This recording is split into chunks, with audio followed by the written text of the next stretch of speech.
E aí, pessoal, beleza? Rodrigo Bibo do site e podcast bibotalk.com. Como é que vocês estão? Eu estou super bem. Gente, lancei um vídeo com a Mileninha, minha filha, pouquíssimas visualizações. A menina fica triste. Vai lá dar um view, vai lá ver o que a Thomas Nelson mandou pra Milena. Sério, a Mileninha tá incrível, ela dá um show sempre que aparece na câmera. E se você não viu esse Vamos Ler que eu lancei, sei lá quando, vai lá dar um confere, o link vai estar aqui na descrição deste podcast. Quero lembrar vocês também que amanhã sai aqui no YouTube mais um episódio de Aqueles da Bíblia. Podcast no YouTube sempre às quartas-feiras, em bibotalk.com sempre às terças e nos agregadores de podcast também nas terças, sempre 1 hora depois que eu lanço no site, já está em Spotify, Amazon, Apple e por aí vai. E gente, a pré-venda do livro Aqueles da Bíblia do André Heinck já está disponível e nós estamos muito felizes com isso, porque mais um livro pela Thomas Nelson Brasil, de um autor nacional com conteúdo excepcional. Autor nacional com conteúdo excepcional. Rimou tanto que merecia ir para o jornal. Não, ficou bem ruim. Gente, respondendo algumas perguntas que vocês mandaram para mim lá no Instagram. E nesse vídeo eu quero fazer algo diferente. Quero lembrar que eu não esqueci do sorteio que eu fiz lá na live, tá valendo ainda, se você quiser ver a live que eu fiz. Me provei toda aqui.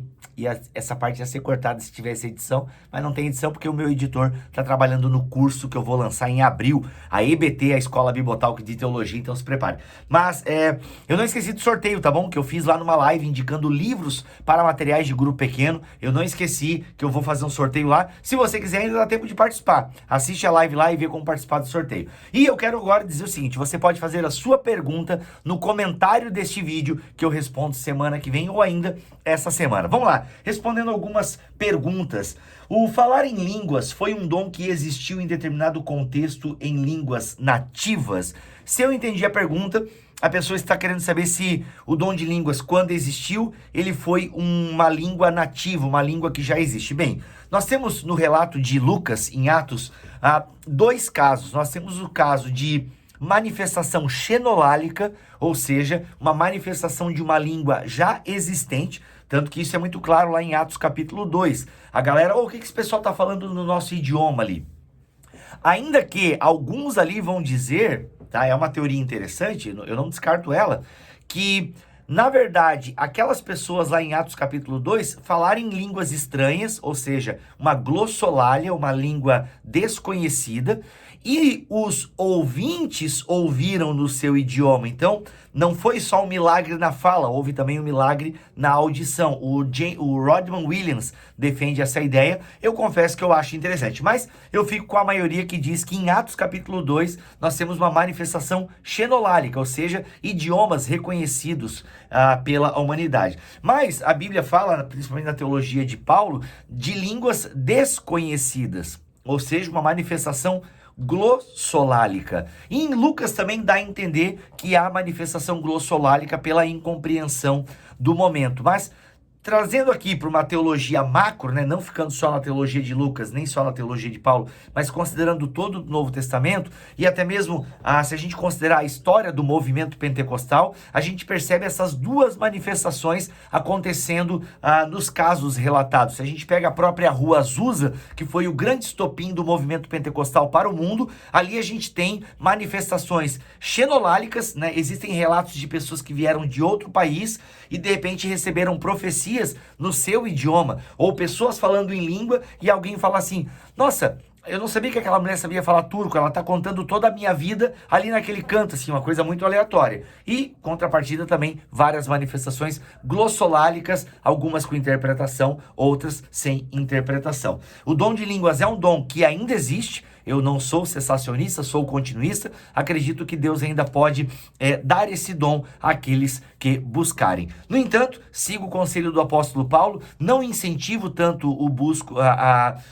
Paulo fala que queria que todos, né, falassem em línguas, que é um dom interessante. Mas Paulo recomenda o dom da profecia, ou seja, o dom que compartilha algo com as pessoas. Afinal, o falar em línguas é para edificação própria, né? Tanto que Paulo não coloca ele na prateleira de cima, por assim dizer. Ainda que deseje, né, que todos, queria que todos vocês falassem língua, mas ele deseja que as pessoas falem mais com a razão do que em línguas. Afinal, ele mesmo prefere falar mais palavras, poucas palavras com razão do que muitas em línguas. Fica o conselho do apóstolo Paulo aí. Como deixar de ser intolerante com quem pensa diferente? Bem, Eu teria uma forma bem babaca de responder isso, mas daí eu estaria sendo intolerante com quem fez a pergunta. Percebam como a gente tem que tomar cuidado?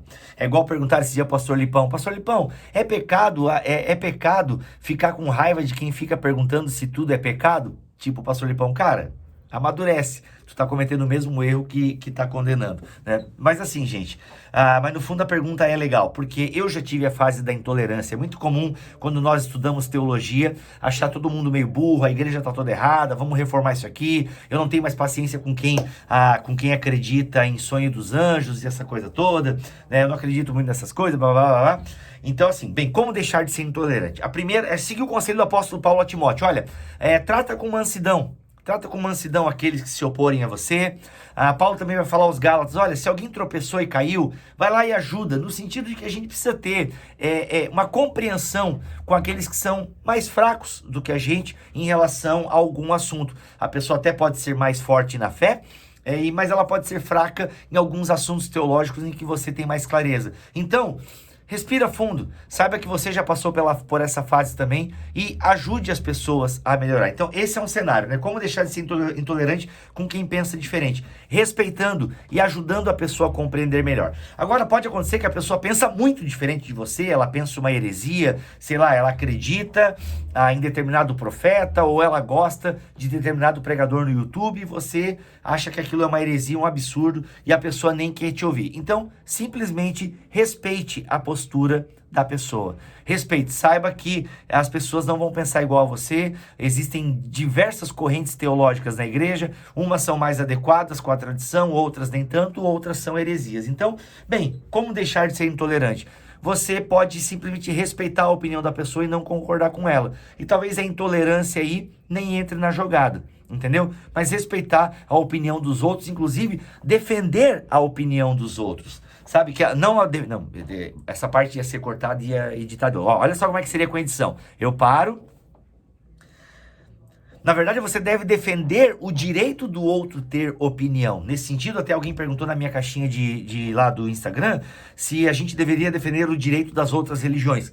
Com certeza, o direito das pessoas praticarem os cultos. A gente deve preservar a vida. É claro que se alguma religião pratica o sacrifício de seres humanos e tal, até a pessoa brincou com uma maçonaria, era brincadeira, gente. Eu não acho que os maçons sacrificam pessoas, não. Não até chegar no 33º grau. Sacanagem, isso é tudo uma piada, tá? Então assim, se uma religião sacrifica humanos, é claro que a gente não vai defender o direito dela de fazer isso, mas em termos filosóficos e teológicos, não temos que ser intolerantes. A gente precisa dar o direito de todos poderem cultuar, desde que a vida seja preservada e esteja acima de todas as religiões. Beleza? Então, como deixar de ser intolerante? Tendo paciência. Sabe? Tendo paciência, respeito e temor ao Senhor. Você acha errado invocar a presença do Espírito Santo no culto? É uma pergunta interessante essa, porque eu acho errado. Numa resposta assim, eu acho errado. Mas não acho tão errado, porque tem contexto. Por exemplo, quando eu estou orando e eu peço, Espírito Santo, manifesta a tua presença neste lugar, eu não estou invocando a presença dele como se ele não estivesse ali. O que eu estou querendo dizer é, Espírito Santo, manifesta a tua presença no nosso meio. Outra coisa é quando as pessoas querem criar um ambiente e aí a pessoa vem Espírito Santo. Então assim, um cristão não pode falar vem Espírito Santo, no sentido que o Espírito Santo já está nele. Agora, nós como igreja podemos cantar porque tem pessoas que não têm o Espírito Santo ali, então para que o Espírito Santo venha naquelas pessoas. Agora, quando um crente fica, vem Espírito Santo Pô, mas até isso eu tava pensando aqui agora. Não, vem Espírito Santo, me enche, né? Ou me enche de ti. Aqui a ideia, assim, de invocar a presença do Espírito Santo no culto, a gente tem que tomar cuidado com isso, porque Deus está em todos os lugares, né?